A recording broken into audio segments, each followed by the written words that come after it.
Hello and welcome to the Games Paint Tutorials. Today I'm going to show you how to spray paint and undercoat minis. Today I have two minis that I'm going to be undercoating with Rust-Oleum Brown. This works the best if you don't have Citadel. And I have an old pizza box that I'm going to use as like a thing. Sometimes you can get a spray stick or a wooden piece of stick and duct tape them down. It's cool. I'll show you how to do it later. So we're going to shake up the paint here for like 2 to 5 minutes.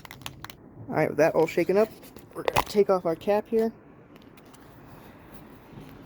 Hold it like this, aim at our minis, and just sort of lightly go across. Be sure to get them from all angles. Ensuring you do at least a basic covering on your first coat. Now that, then we're going to turn our minis to their backs and just lightly go across. Like sort of spritzing motion like this almost. You don't want to glob too much on. You just want to get enough that it looks sort of slightly tacky.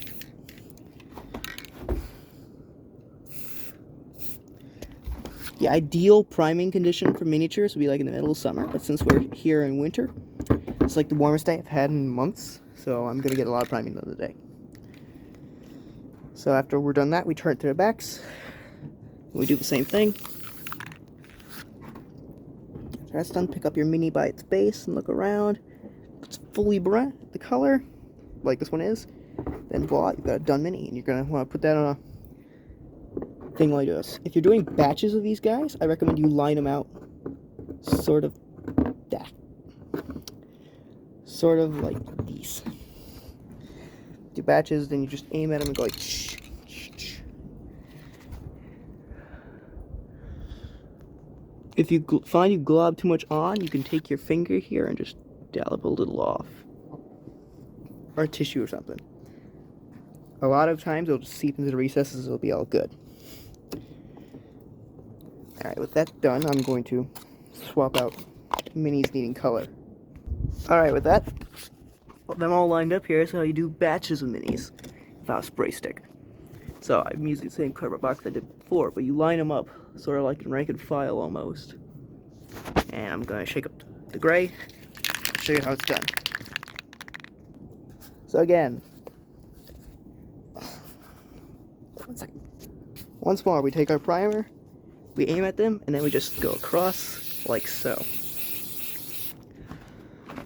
Then we go from the sides here. You want to do short, concentrated bursts.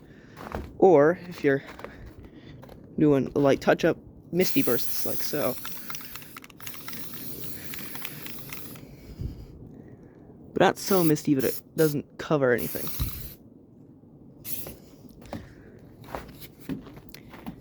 And now with these batches, we just tip them up like so.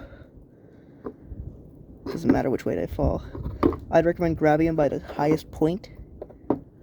Like, for example, all these guys are weapons. And then you do what we did last time. We just aim and fire. If you want to get under the bases, that would be good for markings. Okay, here's an example of not getting enough priming. So, that guy's a little silvery here. We're going to take our thing and just one controlled burst. There you go. Now, when it comes to undercoating miniatures, priming is the best way. It gets it right in there, it gets in all the niches, and it actually brings out more detail than it does just undercoating by hand. But when you're stuck in even colder climates than here's like 34 degrees, which is like the bare minimum of priming, you can just undercoat them like normal. And that is our undercoating tutorial. Have a great day, hope this helps. God bless.